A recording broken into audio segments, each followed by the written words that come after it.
شب عروسیش بود. لباس سفید هنوز تنش بود.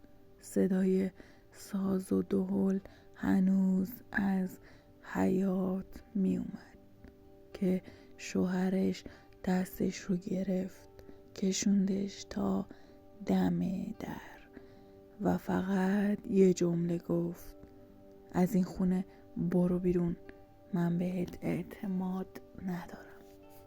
در بسته شد و نازنین با لباس عروس تنها موند توی تاریکی کوچه. اما این پایان عشق نبود، این شروع داستانی بود که قلب خیلی ها رو میشکونه.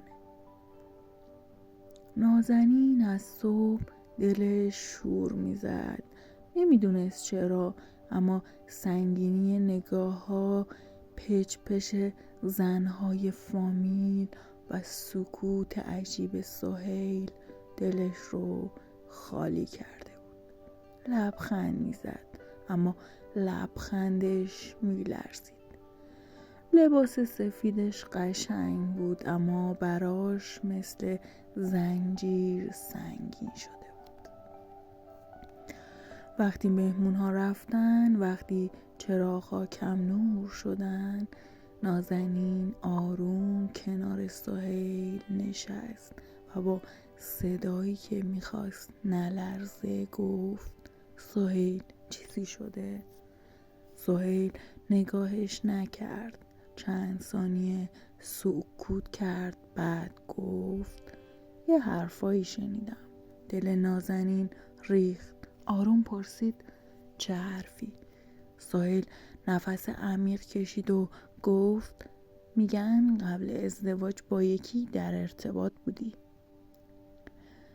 دنیا دور سر نازنین چرخید. صدا تو گوشش زنگ زد. گفت: کی همچین دروغی گفته؟ من کاری نکردم، به خدا قسم.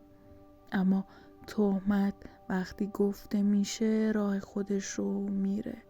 سهیل بین عشق و شک رو انتخاب کرد. صداش لرزید اما دلش صفر بود. گفت: من نمیتونم با شک زندگی کنم. چند دقیقه بعد در خونه باز شد و بعد تق. نازنین روی زمین افتاد. لباس سفیدش خاکی شد. سهیل گفت: برو و رفت. کوچه سرد بود، دیوارها بلند و دل نازنین ویران. دستاش میلرزید، اشک میریخت اما صدا نداشت.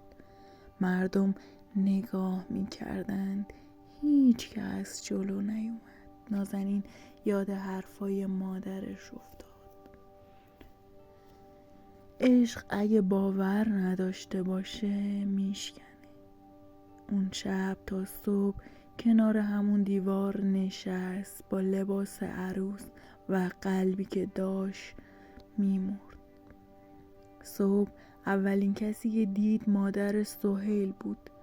زن وقتی نازنین رو دید گریه کرد. گفت: من باور نکردم اما دیر رسیدم. نازنین فقط گفت: من بیگناهم و رفت. نازنین به شهر رفت، کار کرد، زندگی ساخت، قوی شد. اما شبها لباس سفید هنوز توی خوابهاش بود. اما سهیل آرام نداشت. حرفها رو دنبال کرد، پرسید و حقیقت مثل سیلی خورد توی صورتش.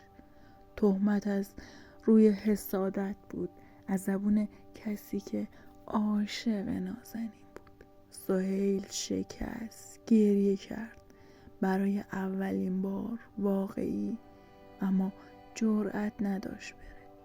ماها گذشت تا یک روز توی بازار نازنین رو دید. همون چشمها اما محکمتر. سهیل جلو رفت، با صدایی شکسته گفت اگه ببخشی من هنوز دوست دارم. نازنین سکوت کرد، طولانی، سخت. بعد گفت عشق فقط دوست داشتن نیست، باور هم هست. سهیل زانو زد، گریه کرد، گفت من اشتباه کردم. چند هفته بعد یه عقد ساده بی سر و صدا اما با دل. نازنین دوباره سفید پوشید، این بار نه از ترس، از آرامش. نازنین اون شب دیگه توی کوچه نموند، توی دل مردیمون که یاد گرفت تهمت میتونه عشق رو بکشه، اما باور میتونه زندش کنه.